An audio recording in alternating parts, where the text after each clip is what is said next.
जय हिंद दोस्तों, स्वागत है आप सभी का आपके अपने YouTube चैनल पाई पॉलिटिकल पे।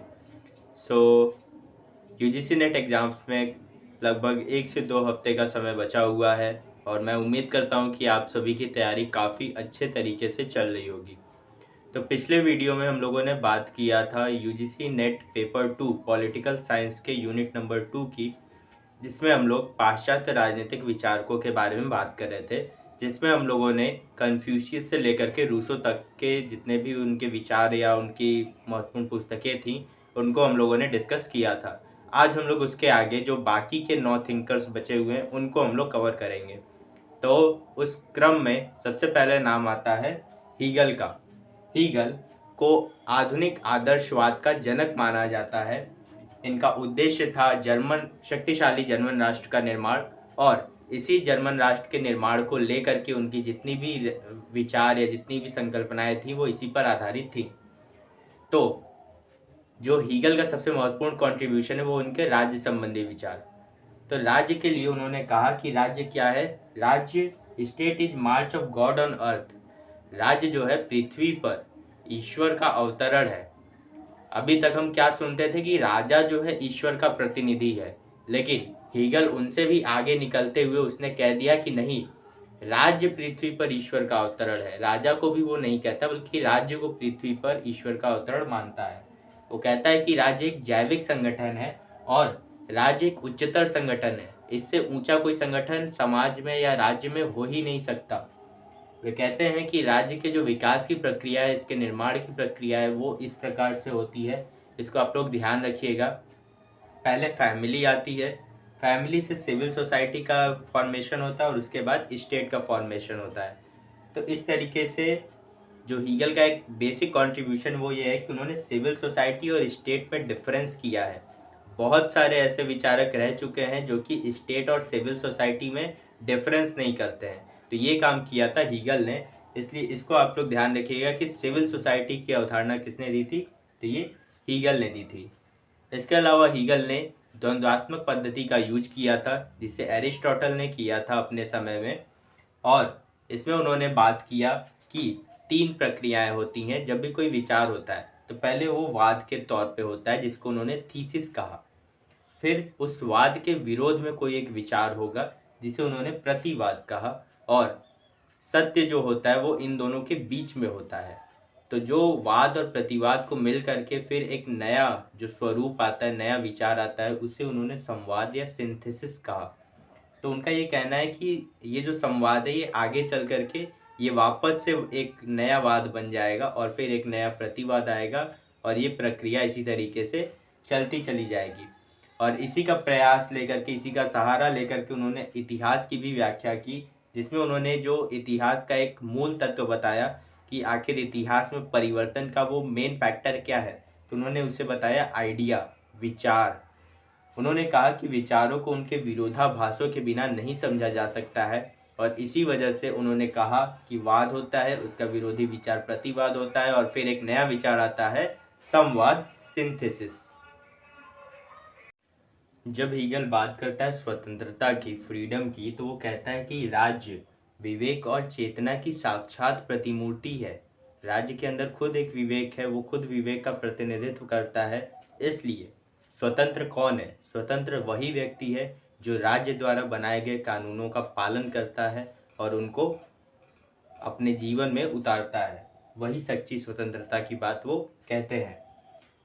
हीगल संवैधानिक राजतंत्र के समर्थक होते हैं, कॉन्स्टिट्यूशनल मोनार्की के वो सपोर्ट करते हैं। इसके अलावा क्योंकि उन्होंने राज्य को बहुत ज़्यादा महत्व दिया और व्यक्ति की स्वतंत्रता को काफ़ी हद तक लिमिटेड कर दिया, इसीलिए हीगल को फांसीवादी विचारों का प्रणेता भी कहा जाता है। कि फासिस्ट जितने भी विचारक रहे हैं वो प्रेरणा कहाँ से लेते हैं? हीगल से लेते हैं। और इनका एक बहुत ही फेमस स्टेटमेंट है, तार्किक ही वास्तविक है, वास्तविक ही तार्किक है। Rational is real and real is rational. इसका अर्थ ये हुआ कि क्योंकि वो विचारों की बात करते हैं, तो इसलिए जो कुछ भी वास्तविक है वो लॉजिकल ज़रूर होगा, रैशनल ज़रूर होगा, और जो कुछ भी रैशनल है वो रियल ज़रूर होगा। इनकी मुख्य रचनाओं की अगर हम लोग बात करें, तो जो सबसे पहली प्रमुख रचना है वो है द फेनोमेनोलॉजी ऑफ स्पिरिट 1807 में। दूसरा है साइंस ऑफ लॉजिक 1812 में। और तीसरा है encyclopedia of the philosophical sciences 1817 में, चौथी है फिलोसॉफी ऑफ राइट 1821 में, एंड पांचवी है फिलोसॉफी ऑफ हिस्ट्री 1831 में। हीगल के बारे में इतनी बातें आपको जरूर से पता होनी चाहिए। अब हम बात करते हैं अगले प्रमुख विचारक के बारे में, जो कि है मैरी वॉलस्टोनक्राफ्ट। इन्हें उदारवादी नारीवाद का प्रथम महिला विचारक कहा जाता है, क्योंकि उदारवादी नारीवाद इसके पहले बहुत सारे पुरुष विचारकों ने भी दिया था, जिनमें आप J.S. मिल को गिन सकते हैं, जिन्होंने स्त्री मताधिकार को समर्थन दिया था। तो मैरी वॉलस्टोनक्राफ्ट, जिन्होंने अपनी एक पुस्तक thoughts on education of daughters में कहा कि जो ब्रिटिश मध्यम वर्ग की महिलाएं हैं उनमें शिक्षा का बहुत ज़्यादा अभाव है, तो वो इस पुस्तक के माध्यम से उनमें शिक्षा के प्रति जागरूकता का प्रयास करती हैं। वे शिक्षित महिला को पितृसत्तात्मक समाज में, पैट्रियार्कल सोसाइटी में बराबरी का प्रयास करने का, उसके अंदर जो कॉन्फिडेंस आएगा उसकी बात करती हैं। लिबरल फेमिनिस्ट की अगर हम लोग बात करें, उदारवादी नारीवादियों की बात करें, तो ये बेसिकली स्त्री पुरुष समानता के समर्थक होते हैं, लेकिन ये पितृसत्तात्मक समाज को खत्म करने या उसे समाप्त करने की बात नहीं करते, जैसा कि रैडिकल फेमिनिस्ट करती हैं, जिनके बारे में हम लोग अपने फेमिनिज्म का जब हम लोग चैप्टर करेंगे तो उसमें हम लोग बात करेंगे। फिर उन्होंने अपनी अगली पुस्तक vindication of the rights of man, जो कि 1790 में उन्होंने लिखी थी, उसमें उन्होंने राइट्स ऑफ ह्यूमैनिटी, मानव अधिकारों के आधार पर ब्रिटिश गवर्नमेंट की स्त्री विरोधी नीतियों या कार्यक्रमों का विरोध किया था।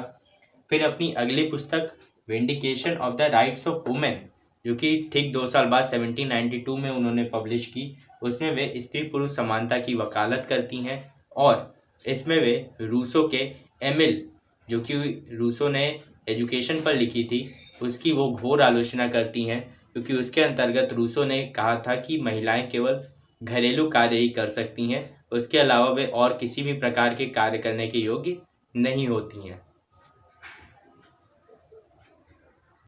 अब अगर हम मैरी वॉलस्टोनक्राफ्ट की प्रमुख रचनाओं की अगर हम लोग बात करें, तो कुछ रचनाओं के बारे में हम लोगों ने पढ़ा ही है। पहला क्या है, a vindication of the rights of man, जो कि 1790 में आया। फिर 1792 में a vindication of the rights of women, 1792 में। फिर तीसरा, a historical and moral view of the origin and progress of the French revolution, 1794 में। तो देखिए, इतना लंबा नाम अगर आपको नहीं याद हो रहा है तो आप ये याद रखिए कि फ्रेंच रिवॉल्यूशन की बात जिस बुक में उन्होंने की है वो 1794 में आई थी। और चौथा है द रॉन्ग्स ऑफ वुमेन, 1798 में। तो द रॉन्ग्स ऑफ वुमेन, क्योंकि कई बार बहुत कम लोग इस पर ध्यान देते हैं, तो इसको आप लोग ज़्यादा ध्यान रखिएगा। और vindication of the rights of man and women का जो क्रम है वो ध्यान रखिएगा कि पहले उन्होंने मैन पे बात की, उसके बाद उन्होंने वुमेन पे बात की थी। अब हम बात करते हैं अपने अगले महत्वपूर्ण विचारक के बारे में, जो कि है J.S. मिल, जॉन स्टुअर्ट मिल। इसे एक लिबरल क्लासिकल इकोनॉमिस्ट कहा जाता है, उदारवादी शास्त्री अर्थशास्त्री इसे कहा जाता है, जिसने लिबरलिज्म को एक वापस से नई ऊंचाई दी थी। इसकी जो प्रमुख रचना है, जो प्रसिद्ध रचना है, वो है ऑन लिबर्टी, जो कि 1859 में प्रकाशित होती है, जिसमें उसने हार्न प्रिंसिपल दिया था। हार्न प्रिंसिपल को समझाने से पहले उसने कहा कि कार्यों को हम 2 भागों में बांट सकते हैं। एक है सेल्फ रिगार्डिंग, जो खुद से संबंधित हो, और दूसरी है अदर्स रिगार्डिंग, जो कि दूसरों से संबंधित हो। तो वो कहता है कि जो खुद से संबंधित जो भी कार्य हैं उनमें व्यक्ति को पूर्ण स्वतंत्रता दी जानी चाहिए, उसके ऊपर किसी भी प्रकार का प्रतिबंध नहीं लगाना चाहिए।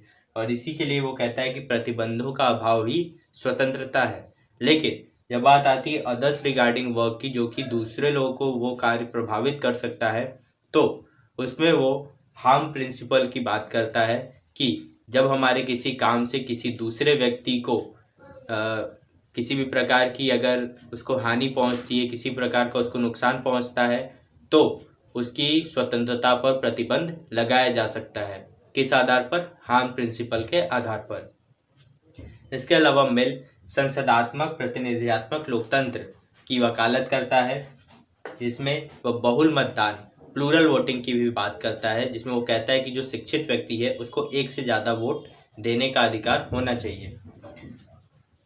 लिबरलिज्म उदारवाद की गिरती हुई प्रतिष्ठा को बचाने के लिए उसने वेलफेयर स्टेट का कॉन्सेप्ट लाया, और उसने पहली बार अर्थव्यवस्था में राज्य के हस्तक्षेप को स्वीकार किया और प्रगतिशील करारोपण के सिद्धांत को उसने दिया था। आप लोग के लिए क्वेश्चन ये है कि वेलफेयर स्टेट ये जो टर्म है ये किसने पहली बार दिया था, इसको आप लोग बताइएगा। यूटिलिटेरियनिज्म 1861 में उसकी बहुत ही प्रसिद्ध पुस्तक है, जिसमें उसने चाहा कि वो उपयोगितावाद को कुछ बेहतर उसको स्वरूप प्रदान कर सके, लेकिन उसने इस चक्कर में उसने उपयोगितावाद का एक तरीके से अंत कर दिया। इसलिए मिल को पहला व्यक्तिवादी और अंतिम उपयोगितावादी कहा जाता है, क्योंकि उसने बेंथम के जो मात्रात्मक सुख था उसको उसने परिवर्तित करके गुणात्मक सुख की बात की थी।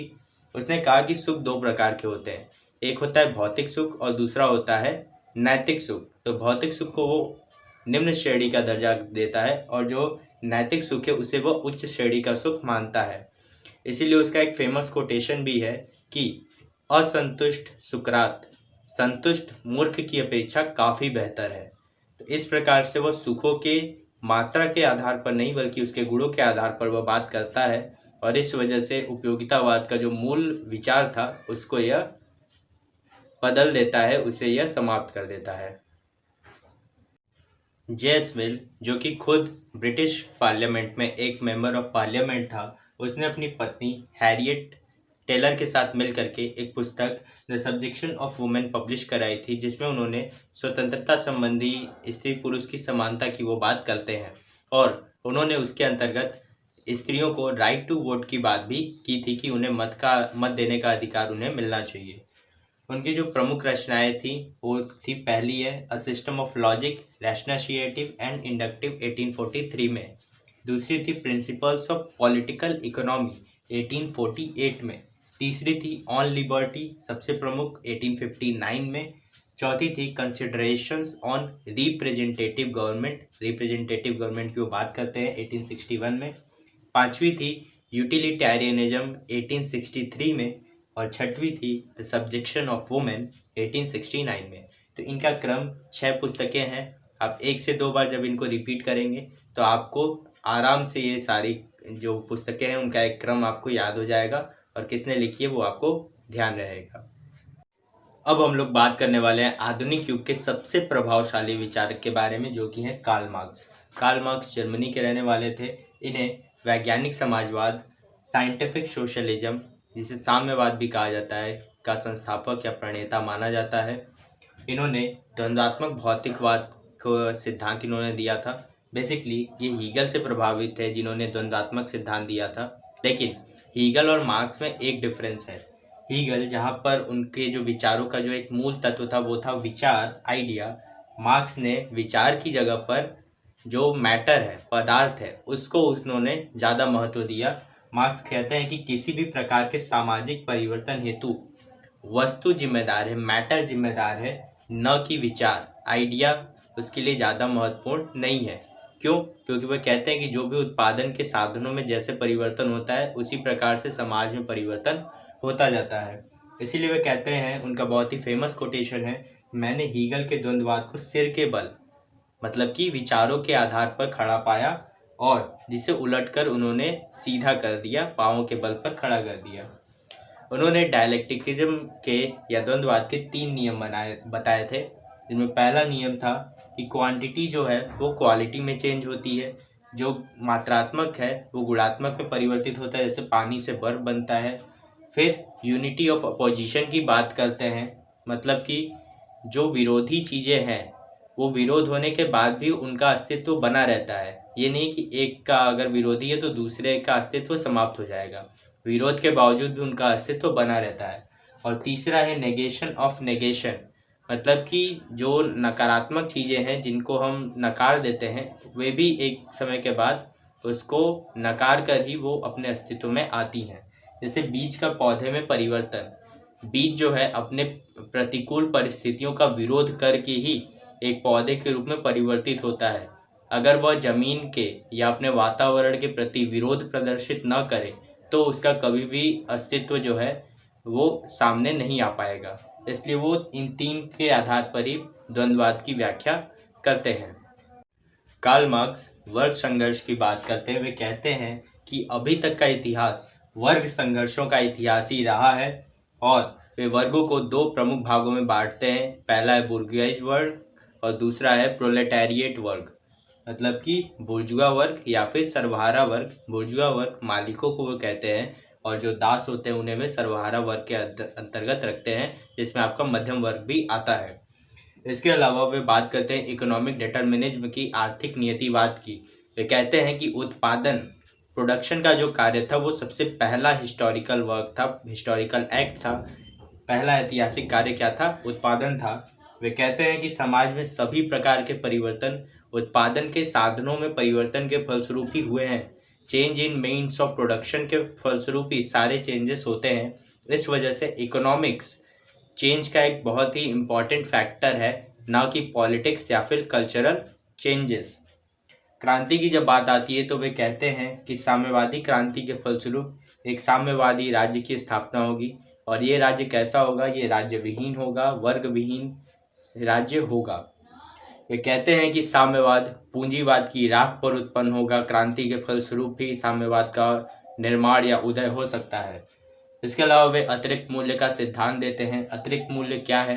वे कहते हैं कि बुर्जुआ वर्ग द्वारा आजीविका निर्वाह मूल्य दिए जाने के बाद उनके पास जो पैसे बचते हैं, जो मूल्य उनके पास बचता है, वही अतिरिक्त मूल्य होता है। और इसी अतिरिक्त मूल्य के वजह से जो मालिक होते हैं, जो बुर्जुआ वर्ग है, वह बाकी के जो सर्वहारा वर्ग है उनका शोषण करता है और खुद को धनवान बनाते हुए चला जाता है।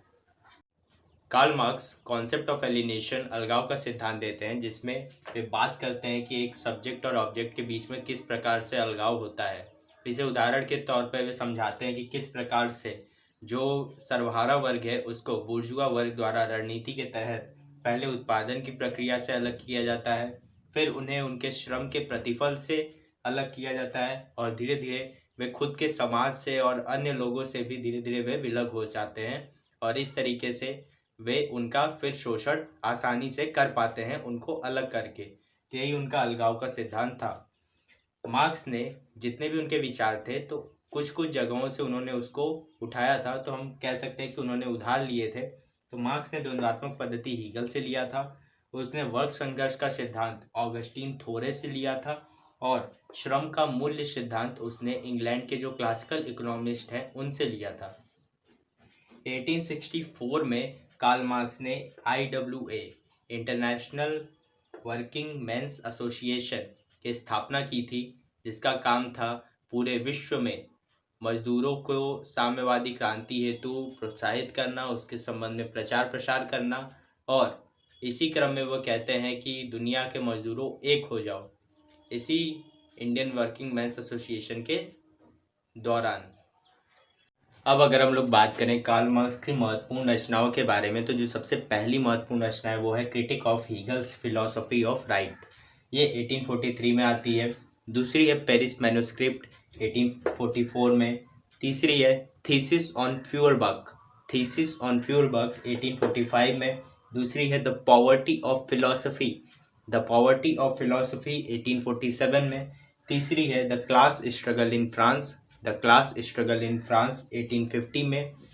उसके बाद है दास कैपिटल 1867 में।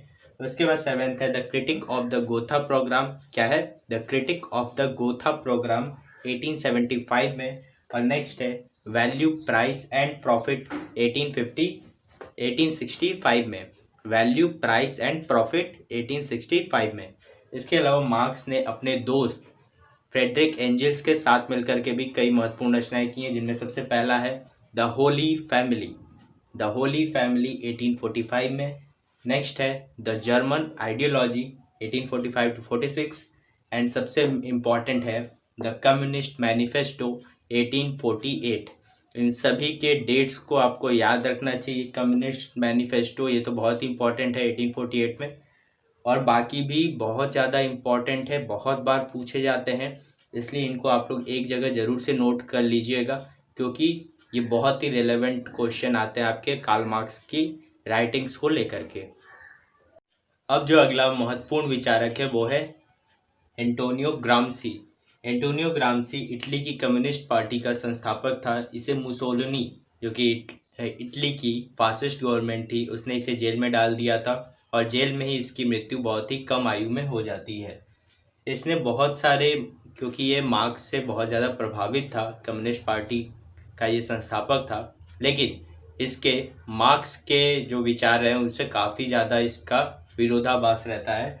तो यह मार्क्स के साम्यवाद से प्रभावित था और यह हीगल की चेतना के विचार से, आइडिया से बहुत ज़्यादा प्रभावित था और क्रोसे के नागरिक समाज से काफ़ी ज़्यादा प्रभावित था।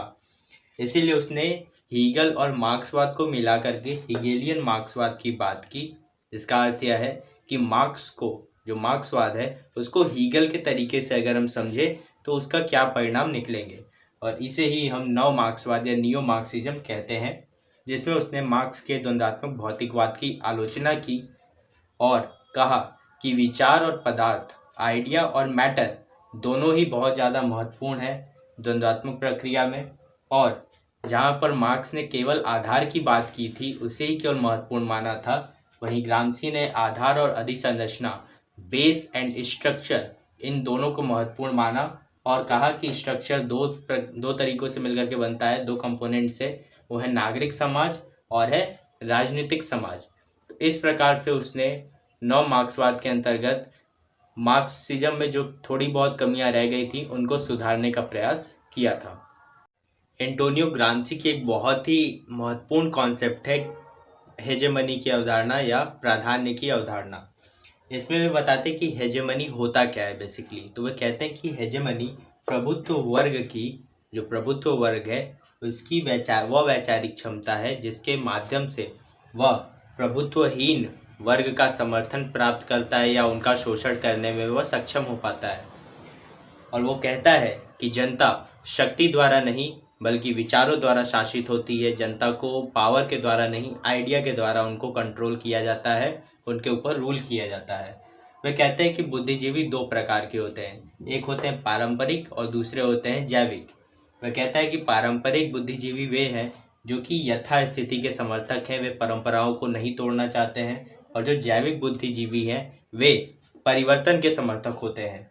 इसलिए वह कहता है कि प्राधान्य, जो कि प्रभुत्व वर्ग द्वारा का जो प्राधान्य है, उसको चैलेंज कौन करेगा? उसको चैलेंज करेंगे सर्वहारा बुद्धिजीवी। जो सर्वहारा के जैविक बुद्धिजीवी होंगे वे सर्वहारा के लिए सर्वहारा प्राधान्य का निर्माण करेंगे। इसके अलावा ग्राम्सी ने मॉडर्न प्रिंस की अवधारणा दी है। तो ग्राम्सी का मॉडर्न प्रिंस क्या है ये पूछा जाए तो ग्राम्सी का मॉडर्न प्रिंस है साम्यवादी दल या कम्युनिस्ट पार्टी। ग्राम्सी कहते हैं कि जो भी परिवर्तन या हम फांसीवादी सरकार को अगर हम गिराना चाहते हैं तो वो क्रांति के माध्यम से ही संभव हो सकता है। इसके लिए वे कहते हैं कि क्रांतियाँ दो प्रकार की होती हैं, एक होता है वैचारिक क्रांति, दूसरी होती है प्रत्यक्ष क्रांति। जो वैचारिक क्रांति है उसके लिए उन्होंने वर्ड यूज किया है पैसिव रिवॉल्यूशन। क्वेश्चन पूछा जाता है कि पैसिव रिवॉल्यूशन का कॉन्सेप्ट किसने दिया था, तो ये ग्राम्सी ने दिया था। और दूसरा है एक्टिव रिवॉल्यूशन। तो पैसिव रिवॉल्यूशन को उन्होंने बेसिकली कहा स्थितियों का युद्ध या विचारों का युद्ध कहा है, और जो एक्टिव रिवॉल्यूशन है वो दांव पेच का युद्ध होता है। तो बेसिकली वे कहते हैं कि जो फांसीवादी जो सरकार है उसके अंतर्गत निष्पक्ष क्रांति या पैसिव रिवॉल्यूशन ही संभव होता है, क्योंकि फांसीवादी सरकार में चीज़ों पर बहुत ही ज़्यादा या कड़ा नियंत्रण होता है। फिर अगर हम बात करें इनकी मुख्य रचनाओं की तो पहला है a great and terrible world the pre prison notebook 1926 में। फिर दूसरी जो सबसे महत्वपूर्ण रचना है प्रिजन्स नोटबुक 1947 में। ये कई बार पूछा जाता है कि प्रिजन्स नोटबुक किसकी रचना है, तो ये ग्राम्सी की रचना है जिसे उन्होंने 1947 में ये प्रकाशित हुई थी। और तीसरी है द मॉडर्न प्रिंस 1949 में। ये अपूर्ण रचना है, ये जब वे जेल में थे उस समय ये इसकी रचना कर रहे थे और इसी समय इनकी मृत्यु हो गई। और अभी हम लोगों ने जस्ट पढ़ा था कि द मॉडर्न प्रिंस में वे मॉडर्न प्रिंस किसको कहते हैं, साम्यवादी दल को कहते हैं, कम्युनिस्ट पार्टी को कहते हैं। अब हम लोग जिस विचारक के बारे में जानने वाले हैं वो है अन्ना आरेंट। ग्राम्सी को हम लोगों ने देखा, अब हम लोग बात करते हैं अन्ना आरेंट की।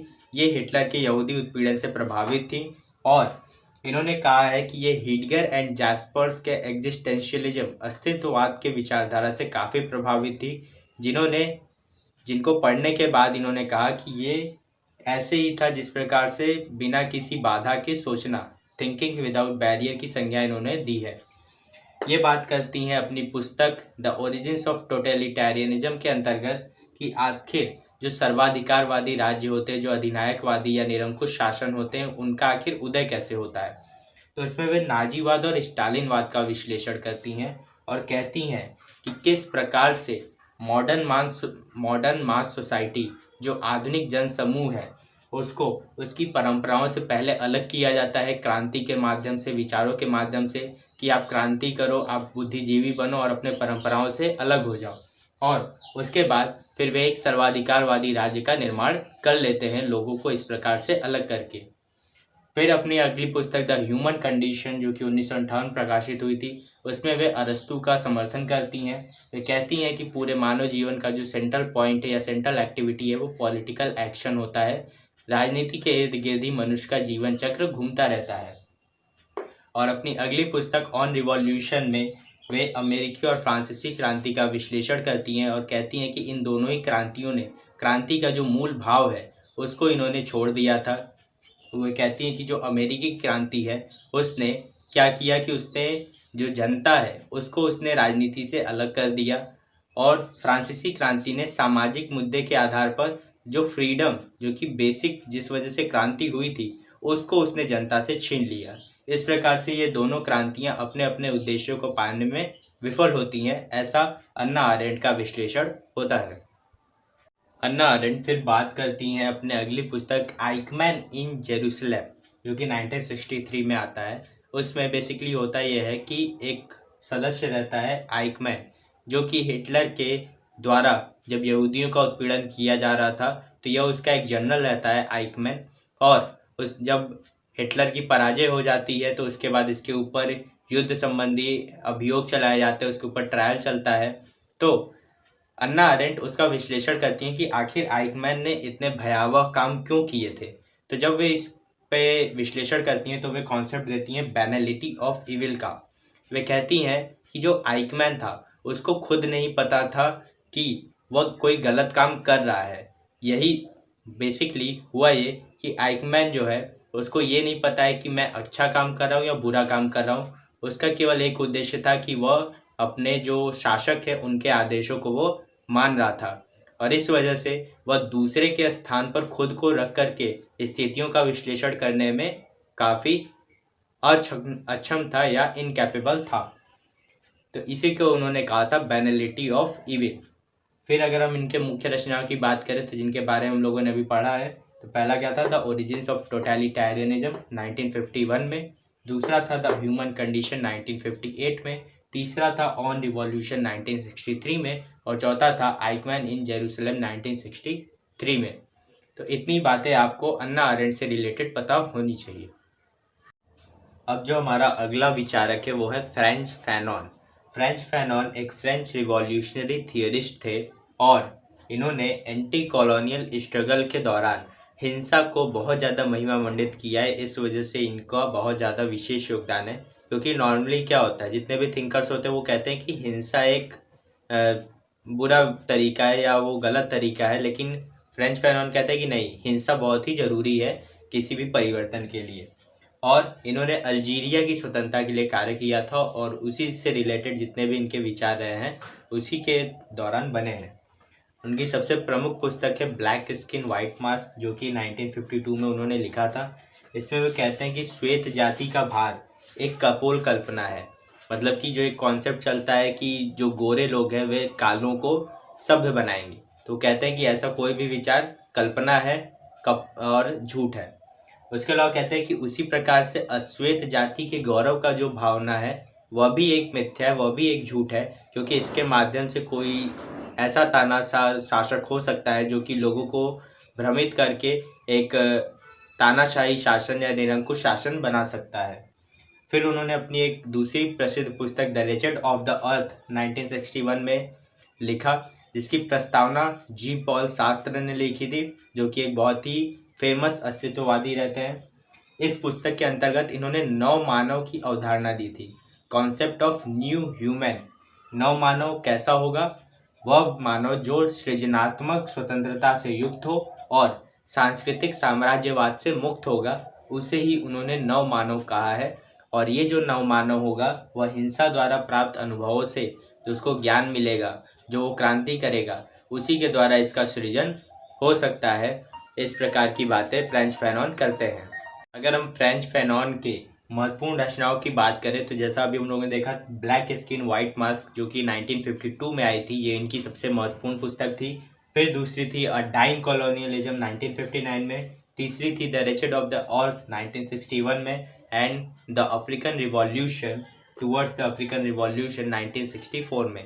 ये कुछ महत्वपूर्ण पुस्तकें हैं जो कि फ्रेंच फैनॉन ने लिखी थी और इनको आपको याद रखना चाहिए क्योंकि आपके नेट एग्जाम्स में ये बहुत ज़्यादा पूछे जाते हैं। तो अब हम लोग बात करते हैं अपने अगले विचार के बारे में जो कि है माओ जेडोंग, जिन्हें हम माओ त्से तुंग के नाम से भी जानते हैं। माओ त्से तुंग चीन के साम्यवादी नेता थे। इनके विचारधारा को हम माओवाद के नाम से भी जानते हैं और ये जो आधुनिक चीन है जिसे हम पीपुल्स रिपब्लिक ऑफ चाइना भी कहते हैं, उसके संस्थापक माने जाते हैं, जो कि 1 अक्टूबर 1949 को बनता है।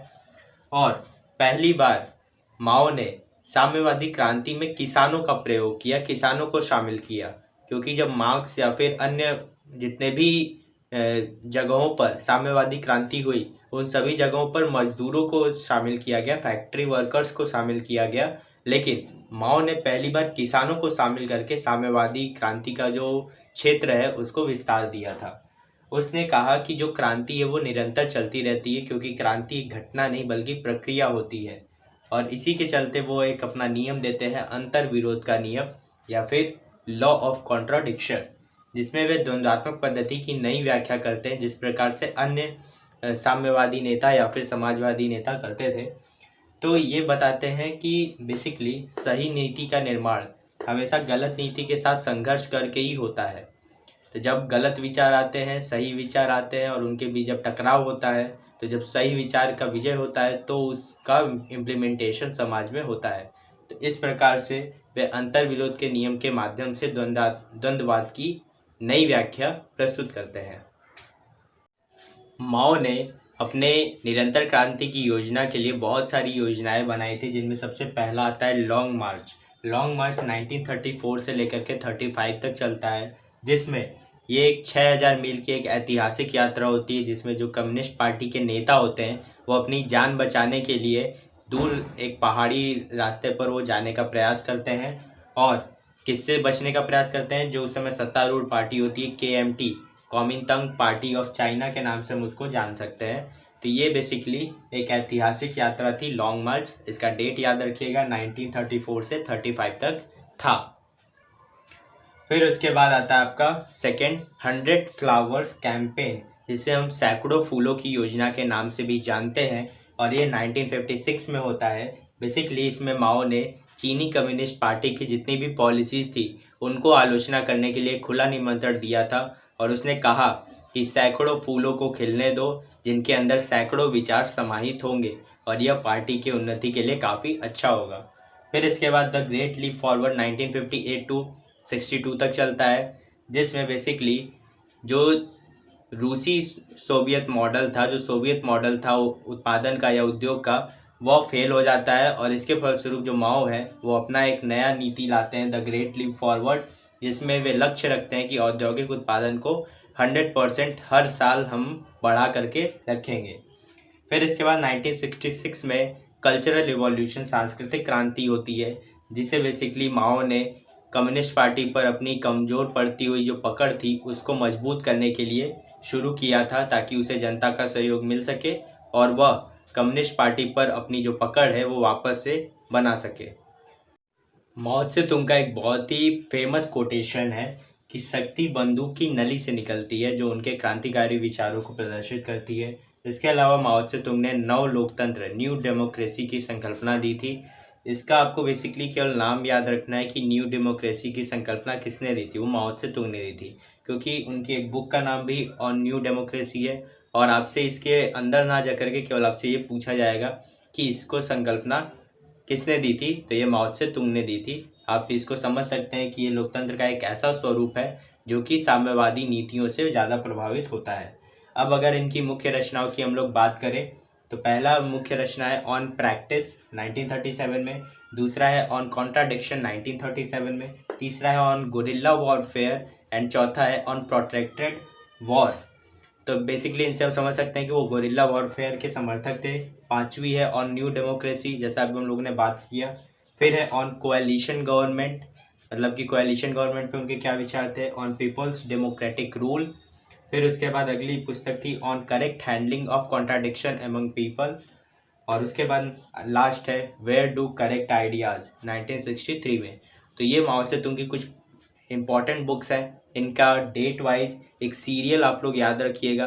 तो आपको जब एग्ज़ाम में ऑप्शंस आते हैं तो आप जब 1 से 2 बार इन चीज़ों को देखे रहे होंगे तो ऑप्शंस कुछ इस तरीके से होते हैं तो कि आप उनको आराम से एलिमिनेट कर पाएंगे। अब हम लोग बात करते हैं आधुनिक काल के एक समतावादी उदारवादी चिंतक जो कि है जॉन रॉल्स। जॉन रॉल्स प्लेटो की भांति, जैसे प्लेटो के न्याय संबंधी विचार बहुत ज़्यादा महत्वपूर्ण और बहुत ज़्यादा चर्चित है, उसी प्रकार से जॉन रॉल्स ने न्याय के ऊपर एक नए प्रकार की व्याख्या दी जो कि आज के दौर के हिसाब से, आज की चुनौतियों के हिसाब से काफ़ी रेलेवेंट साबित होती है। तो वे कहते हैं कि न्याय क्या है। तो वे कहते हैं कि न्याय सामाजिक संस्थाओं का प्रथम सद्गुण है। First virtue of social institutions क्या है? न्याय है, जस्टिस है। वे कहते हैं कि न्याय एक राजनीतिक मूल्य, एक पॉलिटिकल वैल्यू न होकर के एक मानक है, एक स्टैंडर्ड है। और इनकी जो न्याय की अवधारणा या बेसिकली कांट के नैतिक अवधारणाओं से प्रभावित है।